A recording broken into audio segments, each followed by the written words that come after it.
Sir मैं ये कह रहा हूँ कि सीएसएस और बलूचिस्तान के स्टूडेंट्स को आप कहाँ पे देखते हैं? सीएसएस और बलूचिस्तान के स्टूडेंट्स, क्योंकि 2016 का रिजल्ट आपके साथ में शेयर शेयर करूँ, क्योंकि ज़्यादा फैक्ट एंड फिगर में नहीं जाऊँगा। तो 2016 में सिर्फ पूरे बलूचिस्तान से सिर्फ 3 कैंडिडेट्स ने सीएसएस पास किया था। तो ओके। यही सवाल है मेरा कि आप सीएसएस और बलूचिस्तान के स्टूडेंट्स को कहाँ पे देखते हैं? वेल, हाँ, मैं समझ गया आप क्या पूछना चाह रहे हैं।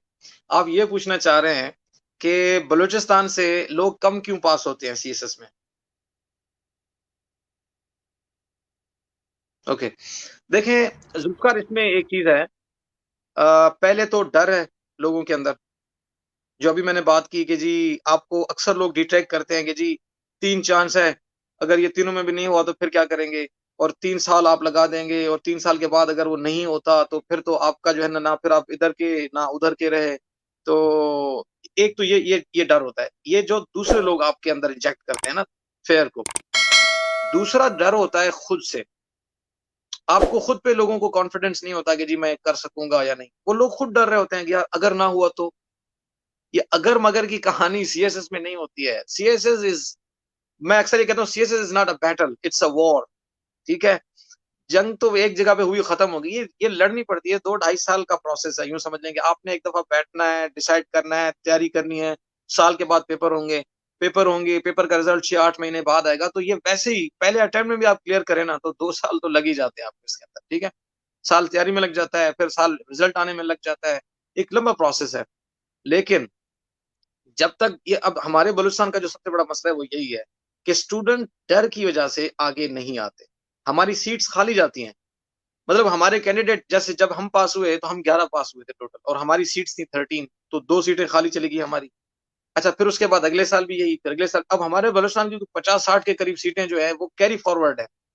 हमारे स्टूडेंट्स कम पास होते हैं। ऐसा नहीं है कि हमारे बलूचिस्तान के लोगों में के अंदर जो है ना टैलेंट नहीं है।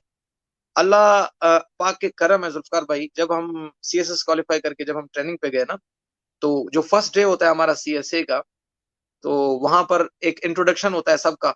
हर कोई अपना इंट्रोडक्शन कराता है। तो जब सबने इंट्रोडक्शन कराया, तो मैंने भी अपना इंट्रोडक्शन कराया, वही जो मैंने अभी आपको कराया। तो जो हमारे वहाँ सीनियर्स सीनियर्स जो जो मौजूद थे, जिन्होंने हमें ट्रेनिंग्स देनी थी, तो उन्होंने कहा बाकी लोगों को कि जी आप लोगों का नहीं है कमाल सीएसएस करना। सीएसएस का कमाल करना ये बलूचिस्तान के लोगों का काम है। क्योंकि आप लोगों को घर से गाड़ियाँ उठाती हैं, पहुँचाती हैं, ले आती हैं, टिफ़िन घर से लेके जाते हो खाने का। इन बेचारों के पास कभी समोसे लेने के पैसे होते हैं, तो कभी वो भी नहीं होते हैं।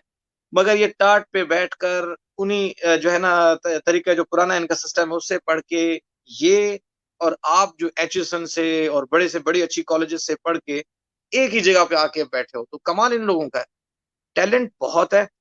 बलूचिस्तान के लोगों में सीएसएस में जो चीज़ कमिटमेंट चाहिए ना, जो आपको एक जो कि जी बस मैंने करना है, ये चीज़ बलूचिस्तान के लड़कों में बहुत ज़्यादा होती है।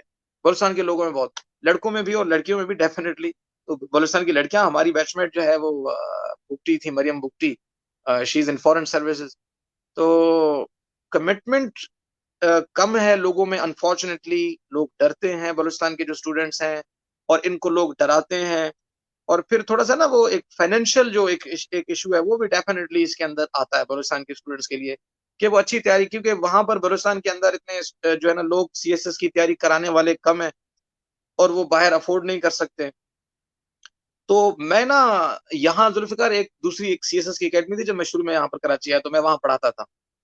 तो मैंने उन अकेडमी वालों से ना एक कमिटमेंट की थी कि जी आप ना मुझे एक ये फैसिलिटी देंगे कि बलूचिस्तान से जो स्टूडेंट्स अगर आएँगे, तो मैं उनके लिए कुछ फ़ी के हवाले से आपसे ना एक लूँगा, जो है मार्जिन लूँगा। आप थोड़ा-सा उनकी फ़ीस कम कर लिया करेंगे मेरे मेरे लिए, तब मैं पढ़ाऊँगा। उन्होंने कहा ठीक है। तो कुछ अरसे तक मैंने वहाँ पर ये किया। देन उसके बाद जब मैंने अपनी अकेडमी खोली, तो उसमें मैंने ये किया कि बलूचिस्तान के स्टूडेंट्स में एक तो कॉन्फिडेंस बिल्डिंग होनी चाहिए, दूसरा उनके फाइनेंशियल इश्यूज़ डेफ़िनिटली हैं। तो मैंने ये डिसाइड किया कि जी बलूचिस्तान से जो भी आएगा, चाहे वो कोई भी आए, उसकी 50% फ़ी जो है ना वो ऑफ होगी। यहाँ पर जो भी अकेडमीज़ की फ़ीस होगी ना, उसकी 50% ऑफ है, ताकि उन लोगों को एनकरेज किया जा सके। और फिर स्पेशली मैं उनको फ़ोकस देता हूँ। बलूचिस्तान के जो स्टूडेंट्स आते हैं, उनसे जो है ना ज़्यादा मैं उनके ऊपर मैं अपना जो है ना फ़ोकस करता हूँ, उनको मैं ज़्यादा टाइम देता हूँ, ताकि उनके जो छोटे-छोटे इश्यूज़ हैं, समझने में, लिखने में, बोलने में, उन सब चीज़ों को अल्हम्दुलिल्लाह बड़े अच्छे से टैकल किया जाता है। तो मैं ये कहता हूँ कि एक तो जो लोग आपको डिट्रैक्ट करते हैं उनसे ज़रा दूर रहें, दूसरा अपने खौफ से दूर रहें और अपना फ़ोकस करें कि जी आप कर सकते हैं। अगर मैं कर सकता हूँ तो आप भी कर सकते हैं।